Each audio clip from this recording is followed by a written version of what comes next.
You were most recently also the representative of the Palestinian Authority here in the United States. Secretary Blinken was in Ramallah today. There were no public statements made. Was this a tense meeting with your president?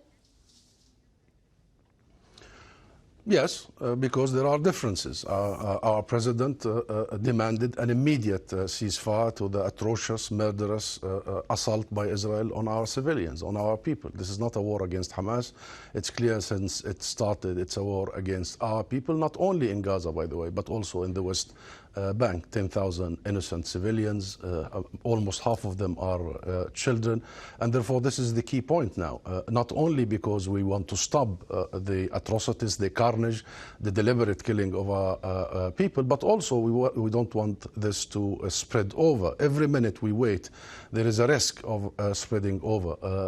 And thirdly, we need to see the U.S. playing the role of an honest mediator, not adopting the Israeli narrative and the Israeli line, given how hysteric and, with genocidal rhetoric coming out of Tel Aviv right now. We needed a grown-up in the room, and that is the U.S. Unfortunately, we haven't heard that, and that's why we did not come up with a joint statement. We had some good ideas from the Secretary of State Blinken about the future. We had his commitment to a political resolution that will bring about an end to Israel's occupation, a comprehensive one that includes the West Bank and Gaza, with East Jerusalem as the capital of the state of Palestine. And we agree with all of that, but there will be a time to discuss that. Now is the time to stop the barrels of the gun, to stop the murder of our civilians. Well, you're talking about... And this whole talk, Margaret, about humanitarian poses, is simply irresponsible, poses of crimes against humanity. So we're going to pause for 6 hours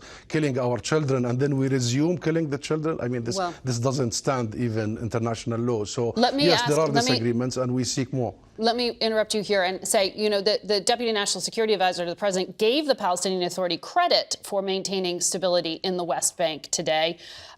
Israeli forces say they detained 1,200 people since October 7th, 740 of them associated with Hamas in the West Bank. So how stable is the West Bank and the Palestinian Authority right now?